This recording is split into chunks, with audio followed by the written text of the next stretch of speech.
Yo tout le monde, c'est Alex. Je vous retrouve aujourd'hui pour un nouveau point lecture. J'ai 4 romans et 2 nouvelles à vous présenter. Des nouvelles vraiment très très courtes parce que officiellement il y a 3 nouvelles du coup, mais ouais, j'ai 2 nouvelles vraiment très très courtes que je vais rassembler puisqu'elles font partie d'un même univers écrites par un même auteur. Dans tout ça, j'ai 5 services presse, les 2 mini-nouvelles, l'autre nouvelle, 2 romans qui sont en service presse et une lecture personnelle que j'avais commencé il y a quelques temps. C'est pour ça que j'ai pas pu mettre la date de début, mais que j'ai pu mettre la date de fin.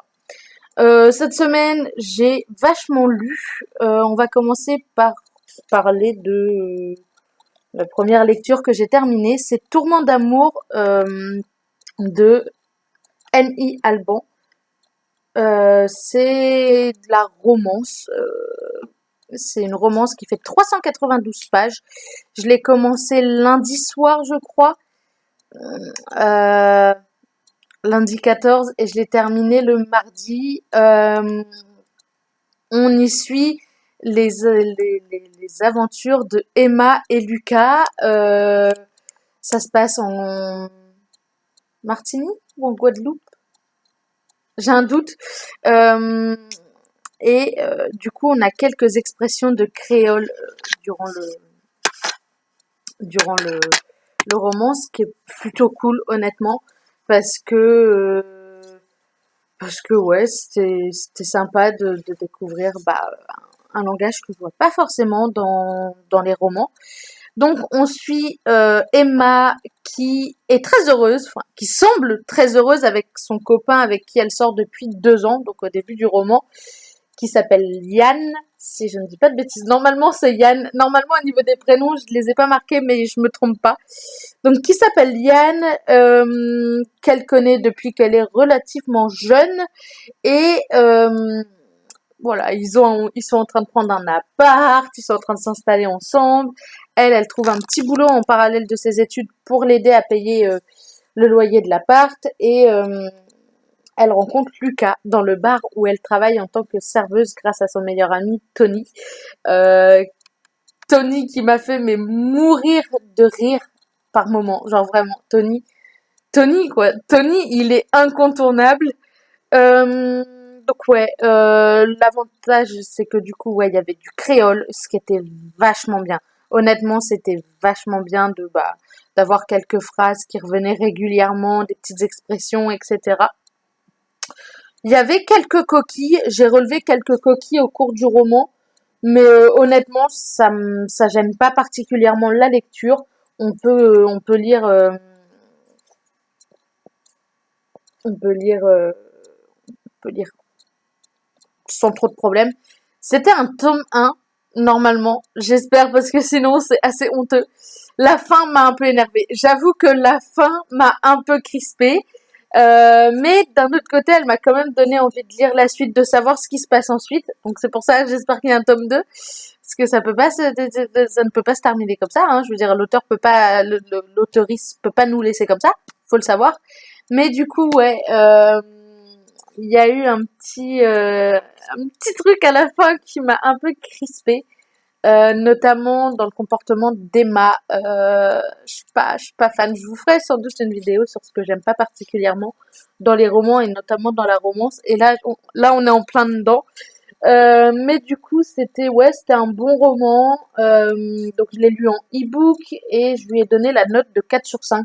Malgré le petit truc de la fin qui m'a un petit peu chamboulé, enfin, un petit peu chagriné, on va dire. La plume de l'auteur Rhys est fluide et super bien écrite. Euh, les chapitres sont super bien découpés. On sait en début de chapitre qui est le narrateur. Des fois c'est Lucas, des fois c'est Emma. Et ouais, c'est sympathique. Euh, ouais, franchement, j'ai bien accroché au personnage d'Emma et Lucas. Sauf le petit truc à la fin qui m'a un peu crispé par rapport à Emma, mais sinon voilà. En même temps, je me demande si en lisant le tome 2, ce sera pas Lucas qui va me crisper. Enfin, on verra. Donc ouais, j'ai donné la note de 4 sur 5. Franchement, c'était pas un coup de cœur. C'était loin d'être un coup de cœur. Mais c'était un très bon roman quand même, que j'ai apprécié ma lecture. Je veux dire, j'ai quand même lu 400 pages en 2 jours. Sachant que je crois que le 14, j'ai vraiment pas lu grand-chose. J'ai lu genre 43 pages. Voilà, c'est ça, 43 pages. Donc j'ai vraiment terminé le roman mardi. Attendez, je suis en train de revérifier. Les dates là, elles me paraissent grosses. Ah ouais, non. Non, mais non, c'est normal. Euh, Ensuite, j'ai lu Rizzio de Carole Sardo. Donc, c'est une nouvelle qui fait 185 pages. Je l'ai commencé mardi et je l'ai terminé mardi. J'étais vraiment à fond dedans. Euh, donc, c'est un roman en tue. L'auteur nous met à la place de ses protagonistes qui sont Carla, Maria, tout ça. Maria? Attendez, j'ai un doute là. J'ai marqué Maria, mais je suis pas persuadée. Alejandro et sa sœur, qui sont fils et filles d'un mafieux. Et bah forcément, vous vous en doutez, hein, quand il est question de mafia, ça tourne mal. Euh, Alejandro n'est pas le fils aîné, donc forcément n'est pas le premier des fils. Donc forcément, il est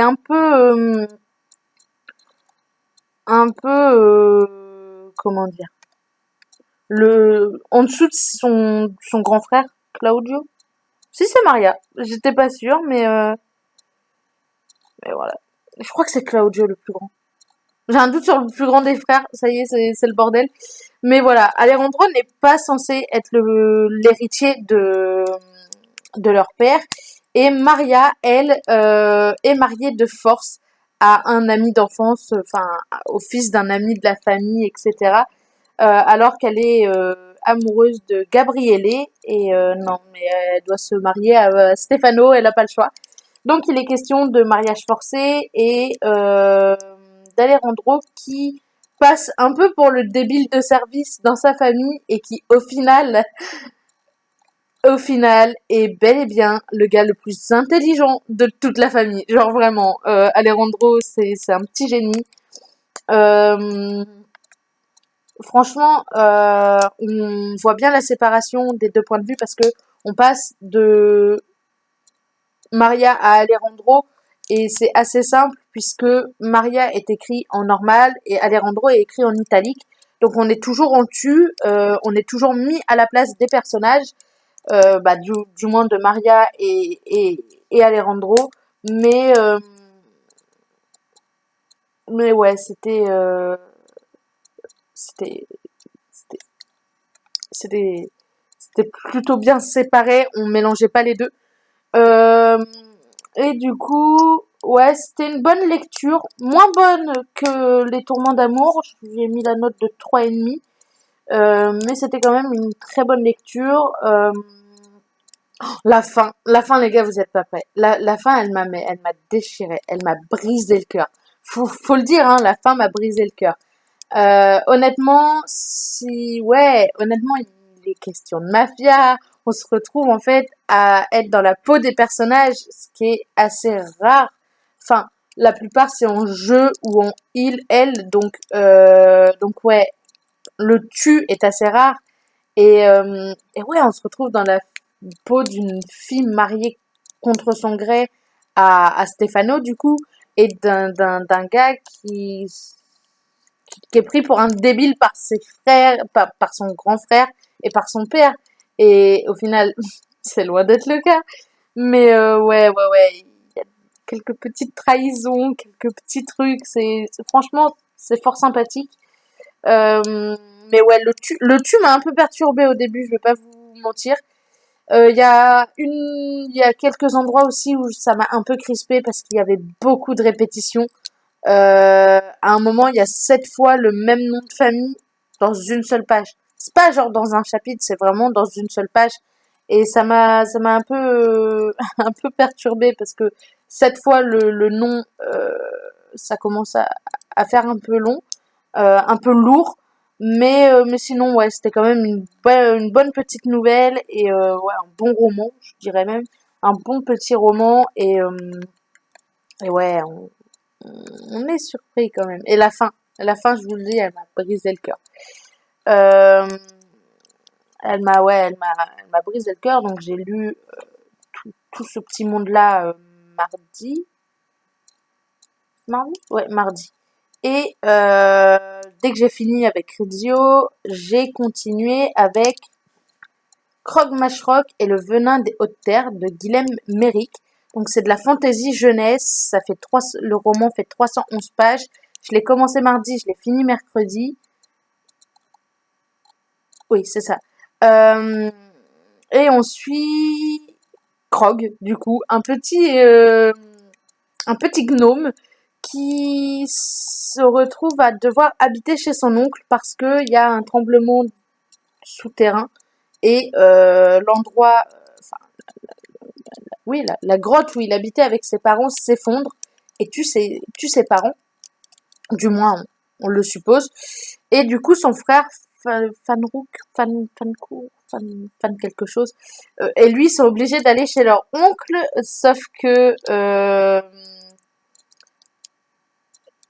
Krog va sortir, ce qui est pas très malin.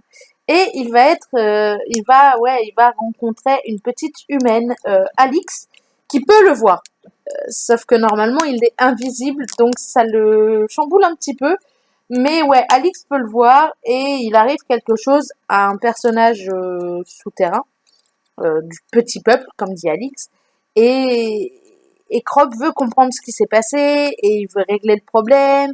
Et ouais, Alix peut le voir, donc c'est assez étrange parce que personne n'est censé pouvoir le voir, à part avec certaines fleurs. Et enfin ouais, à part grâce à certaines fleurs. Le monde était plutôt bien construit, bien expliqué.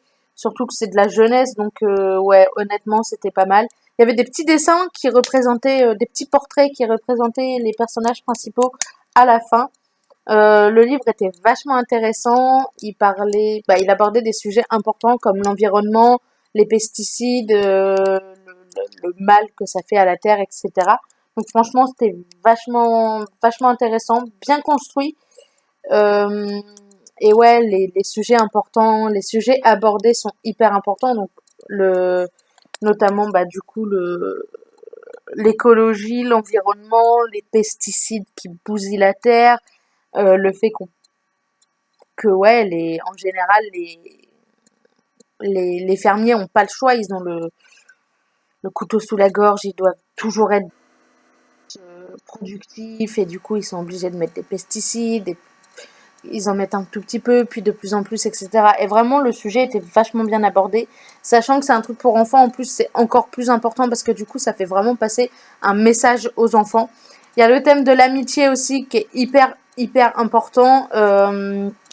Mais voilà, faut lire pour le savoir. Honnêtement, je recommande. J'ai mis la note de 4 sur 5. Je l'ai lu en e-book aussi, comme Rizzio et Tourment d'amour. Honnêtement, ouais, c'était vraiment vachement bien construit et l'auteur a fait un super bon travail. Honnêtement, l'auteur, il a fait un travail de ouf. Euh, et ouais, il peut être fier de lui. Ensuite, j'ai terminé. Ouais, c'est ça. J'ai terminé Surds, le tome 3. Donc ça, c'est une lecture personnelle donc de Charlie Cochet, paru chez MM Bookmark. Je ne sais pas quand je l'avais commencé, mais c'était il y a quelques temps déjà. Je me souvenais du début, donc je ne l'ai pas recommencé. Il faisait 296 pages et il me restait un truc genre une centaine de pages à lire. Je les ai lues, j'en avais lu quelques-unes en début de semaine et je l'ai terminé. Du coup, j'ai lu les 70 dernières pages mercredi et je l'ai terminé. On suit toujours les enquêtes de Dex et bien sûr de Dex et Sloane qui sont les personnages des 2 premiers tomes. Donc on est dans un monde réel mais qui mêle quand même un peu de fantastique puisque il existe des terriens. Je vous ferai une vidéo sur la saga Surds Ce sera plus simple. Mais en gros, il existe des terriens qui sont des humains qui peuvent se transformer en animal. Et donc, dans l'équipe du Surds, il y a toujours un terrien et un humain qui sont en équipe, en binôme, puisque quand le terrien se repasse de sa forme animale à sa forme humaine, il a besoin de soins. C'est pour ça que l'humain avec qui il est en binôme est là.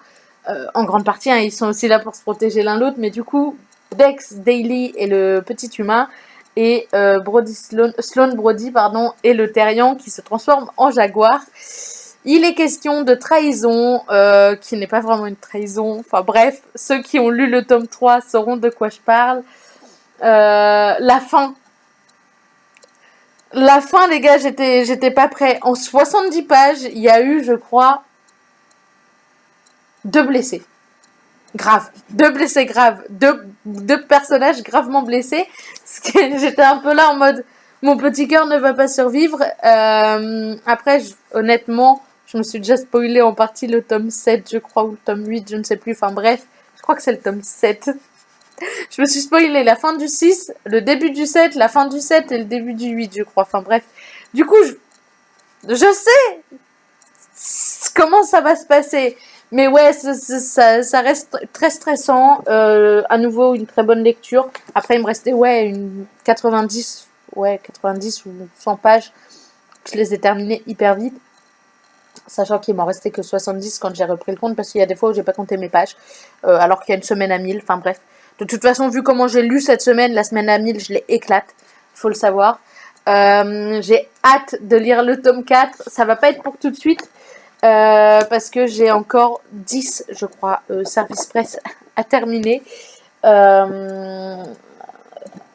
et 3 autres à chroniquer, mais ça, je vais vous faire une édition spéciale, puisque j'ai 5 romans des éditions Véron, donc je vais les chroniquer directement. Mais du coup, voilà, j'ai trop hâte de finir tous mes services presse pour pouvoir lire le 4 et le 5 et pouvoir vous en parler, parce que le 5, on suit pas Dex et Sloan, on suit Kael, le petit frère de Dex, et Ash, le meilleur ami de Sloan, et c'est un bordel, faut le savoir. Pareil, Sloan, il a des sorties. Des fois, il y a un moment où Dex dit un truc et la question de Sloan, c'est vraiment depuis quand? Et j'étais là en mode, ce n'est pas la question adaptée à la situation, mais ouais, ils ont des sorties vraiment des fois. Je suis là en mode, mais qu'est-ce qu'il raconte? Il n'y a rien qui va. Du coup, voilà, je peux vous en parler que très vaguement. Je vous ferai une vidéo spéciale sur Swords. Mais vu que c'est un tome 3, je peux pas entrer dans les détails, sinon je vous spoilerai. Du coup, j'essaierai de vous faire une vidéo spécialement sur Swords, en parlant tome par tome de ce que j'ai lu et de ce que j'ai aimé, et de l'intrigue dans le tome. Et on en reparlera dans cette vidéo-là. Mais du coup, si vous les avez pas lus et que vous comptez les lire, genre comme ça, vous pourrez sauter regarder le truc, enfin, le début de la vidéo concernant les premiers tomes si vous les avez lus, et vous arrêtez au tome où vous en êtes arrêté. Ce qui est assez logique. On passe maintenant aux 2 toutes petites nouvelles qui sont le cycle de Barcil, la première nouvelle et la deuxième nouvelle, de Jean-Marc Dopfer. C'est des vraiment très courtes nouvelles, une vingtaine de pages à chaque fois, 20-25 pages à chaque fois. Donc en gros, en 2 nouvelles, j'ai à peine lu 50 pages. Je les ai lues hier. J'étais au resto. Je mangeais et je lisais en même temps parce que c'était très rapide. C'est vraiment des toutes petites nouvelles. Je crois qu'il y en a 10 dans l'univers. Je crois aussi qu'on peut les lire dans le désordre, on n'est pas obligé de les suivre, mais d'un autre côté, j'ai préféré lire la première puis la deuxième dans l'ordre. On est dans un monde parallèle, où il y a des pouvoirs, de la magie, des trahisons, il est question de destin, de destinée, de dieu, d'être sous la protection des dieux, etc. Franchement, j'ai pas grand chose à dire parce que c'est des toutes petites nouvelles. Elles font 20 pages, c'est ce que je vous dis, elles font 20-25 pages. Et du coup, c'est vraiment des toutes petites nouvelles et je sais pas vraiment quoi dire sur le sujet. À part que l'univers est super sympa, les personnages sont super sympas. Vraiment, j'ai adoré. À chaque fois, je me suis plongée dans l'univers très vite et j'ai lu les, les nouvelles avec beaucoup d'enthousiasme. À chaque fois qu'on commence une nouvelle, on est dans le feu de l'action et on n'a pas le temps de s'ennuyer, hein, vraiment. En même temps, heureusement, parce que 20 pages, c'est rien. Je peux pas vraiment vous en dire plus parce que si je vous en dis plus, je vais vous spoiler les nouvelles, ce qui serait vraiment dommage. Je pense pas que l'auteur veuille que je vous raconte toute la nouvelle, c'est pas le but. Le but c'est que vous les achetiez ou que vous les commandiez, enfin que vous les lisiez quelque part. Et ouais, le but c'est pas du coup de spoiler tout. Mais ouais, du coup, c'est des vraiment très courtes nouvelles. Donc, il y en a 10 qui font 25 pages, admettons, chacune. Donc, ça fait 250 pages les 10. Honnêtement, c'est très large, sachant qu'elles se lisent vraiment très très bien. Donc voilà. Je les recommande, ça fait du bien, ça permet de se changer un peu l'esprit.